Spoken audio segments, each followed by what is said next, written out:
Welcome to our community. Susie Thomas with you this morning. We are so happy to welcome back our friend Charlotte Elton from Heritage Christian School. Good morning. Good morning. Let's get this elephant out of the room. You recently had an announcement about some changes taking place at Heritage. So let's talk about them. What's going on? Sure. So Heritage Christian School has been around for about 50 years, so a really great history. And for most of those 50 years, we have been a K through 12th grade, and then we added the preschool, so preschool through grade 12 school. And recently, the Board of Education had to make a very difficult decision to really focus on our preschool through grade 5 school and not offer, at least this next year, grades 6 through 12. So first of all, what happens to the kids in grades 6 through 12? What are they doing? It's really a personal family decision. We believe that God gives the wisdom to raise each child to that parent. And so our students come from over 16 different school districts, and lots of students are choosing perhaps to go to a public school. A lot are choosing to go to area Christian schools such as Lake Center. Some are choosing to go to maybe another local private school, Catholic school, etc. So it's really a family decision for that specific child. And we're trying to help the families navigate those waters as much as possible. A lot of our students come using one of the EdChoice scholarships or John Peterson scholarship. So some of it depends on, which area schools are able to accept those scholarships also. Sure. Certainly a decision like this doesn't come easily or out of the blue. I'm sure some things have been building up to this point where you had to face it and make a decision one way or the other. Charlotte, what do you see led to it? Had enrollment decreased so drastically over the years, over the last, say, 20 years? What's led to this decision? You're exactly right. A lot of different factors play into a decision like this. And if you don't mind, let's take a little history trip back to the year 2000. In the year 2000 through 2013, Heritage Christian School saw some decline in enrollment each year. Nothing major, but each year, just some decline in enrollment. And that trends along with some of the reports that we've seen coming out of the economic task force in Stark County, that Stark County over time has become, smaller, older, and poorer in many cases. Right. And so, having a tuition-based school was challenging. Now, come 2013, a lot of the state scholarships started to be available. So we started to, again, grow in enrollment and boom again. And at one point, we had grown, 30, 50%. Incredible. Exactly. And so that was exciting, but so many of the scholarships are only available for the younger ages. So a lot of that growth was seen at exactly the ages that we are focusing on now, preschool through grade 5. About 70% of our students are in preschool through grade 5.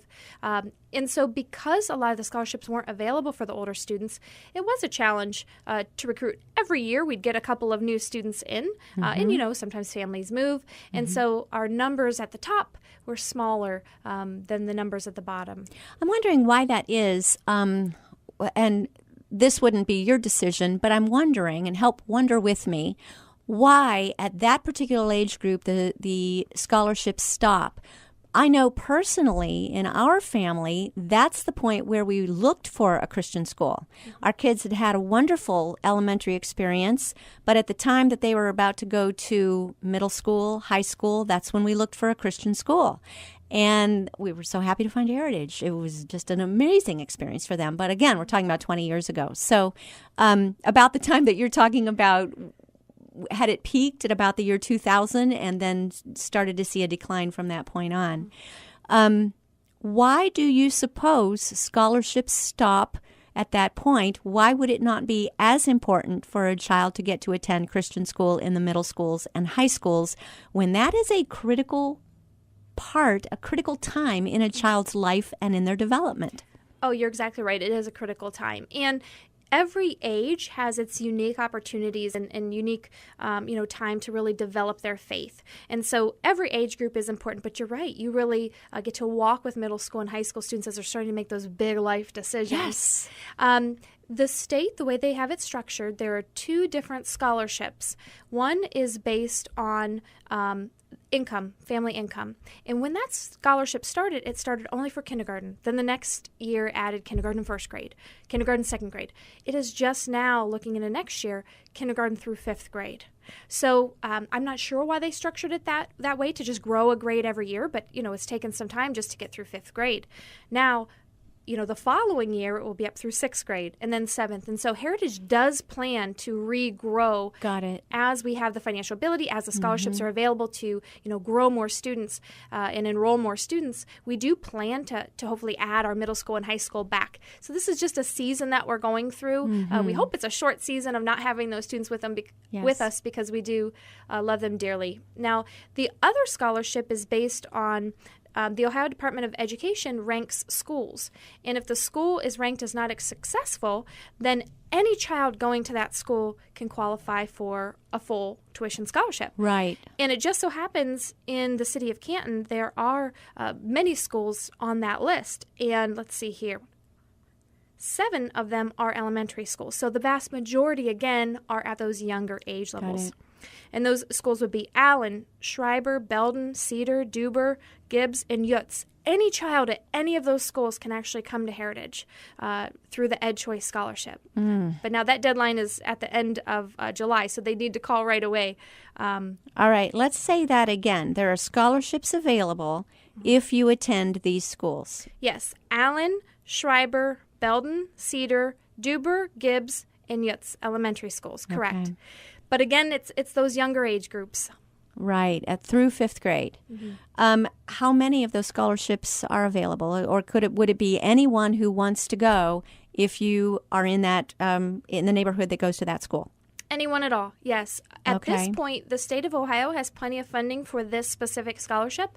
The income-based scholarship, last year they ran a little low. They had to do a lottery. This specific scholarship, they have plenty of those available. For poor performing schools. You've got it.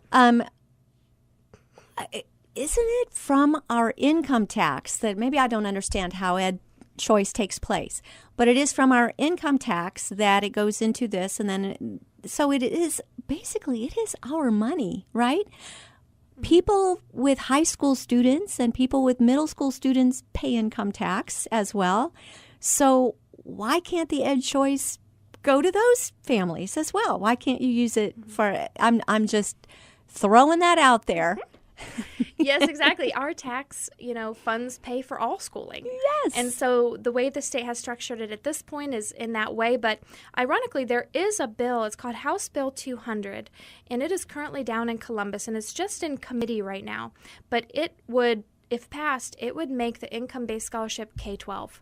So just like that, it would jump the 6 years until we get to that point. How do we make that happen fast? How could that be? Because I think there's nothing wrong with competition.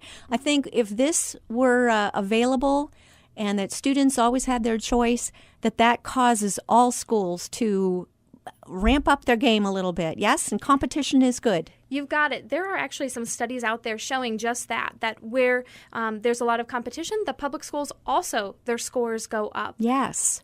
Because, everybody is then trying to do the very best educating students, and really that's what every taxpayer, every parent wants. And I think basically individuals could contact their representative. They could look more into House Bill 200. I think it's called the Opportunity Scholarship, and get on the phone and contact those individuals. That would be a really big change for, families at 200% of the federal poverty level. Any child, K-12, could get that scholarship. Well, if you always do what you always did, you're going to always get what you always got. So it might be time to look at things and do them a little bit differently. How many students are in this year's graduating class? This year's graduating class, there are 6. So oh God, love them. Tiny, yes. So they all made top 10. Yeah, exactly. That goes on their resume, right? Yes, the class rankings are strong. Yes, and in fact, in our entire high school, there are 39 students this year. My goodness. And if you think about, we have been the Ohio High School Athletic Association, just like the public schools. We've been playing athletics. Yes. We've been having drama programs and all the extracurriculars. With 39 students, it does get challenging to make that all work financially. And Charla, not just doing them, but doing them with such excellence. I mean, you've got a strong basketball, you got strong athletics and strong drama and choir program. That had to be amazingly tough with 39. They've got to be just 39 really talented kids. They are extremely talented, of course, and they're all very multitasking. Yes, they get involved in everything, which is a strength, but also, just making that work from a number standpoint. You then are asking students, okay, please join this team or please join this team so that others who are really passionate about it don't miss out. Let's talk about their GoFundMe that they've done. They really are trying to make this not happen, understanding that the board's made this decision. If things go forward, they'll be going somewhere else next year, but they would prefer not to. Exactly. So what have they done? Sure. So the secondary students, which is grades 6 through 12, the students there, they have been launching a fundraising effort. Obviously, we as the staff, the Board of Education, has been trying to fundraise for probably about 2 years to avoid a decision like this. And unfortunately, we just have not been able to come up with the amount of money needed to kind of sustain that program as we're trying to regain our financial footing. And so the students have launched a fundraising campaign. We certainly say that we support them in that. We hope that they're successful. Maybe even a donor hearing the student's voice rather than our voice will ring in their ear. So there's a GoFundMe page. They've been posting flyers that say Save Our Secondary, and definitely, they're encouraged to do so. But at this point, the decision has been made, unless I think it's, How much do they need to raise? Probably about $900,000 to really pay for some old debts, to really allow us to get a cushion and to operate this program so that we have strong financial health for this next several years until the enrollment gets there. But the GoFundMe doesn't say $900,000. The GoFundMe says much less than that. So if they were to achieve their GoFundMe, would it change things or would it not? The board has said that if any significant amount of money, $500,000 or so is raised, they'd certainly like to sit down and have that conversation. Wow. I know that it's in, the Board of Education's hands to really see, okay, what could we do and could we make it work?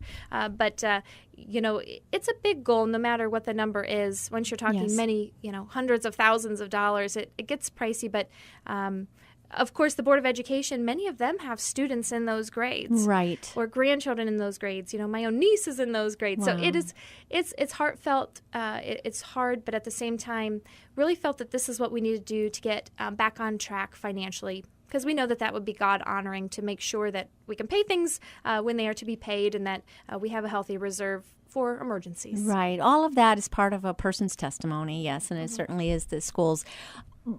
Before we move on from GoFundMe, let's explain how that works. And if it's like Kickstarter, you make a pledge that you would like to give this amount, and if they raise enough, then that amount will be taken from your credit card or debit card or whatever number you gave them. If they don't raise that amount, then you don't make that pledge. Is GoFundMe the same as Kickstarter in that way?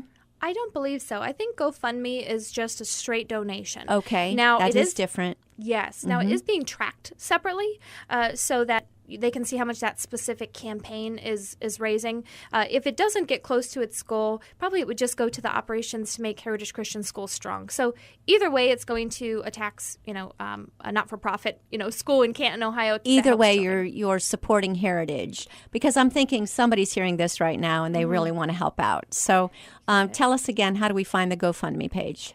If you go to GoFundMe.com, you can just search for Heritage Christian School, and it should pop right up there, and you can see our beautiful students' faces and their story as well.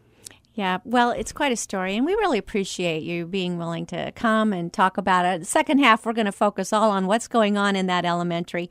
But again, what an amazing experience, and I can only say this as a parent, as a mom. Our boys had an incredible experience at Heritage Christian, and I thank you. We need to take a short break. We'll be back after these words. You're listening to Our Community.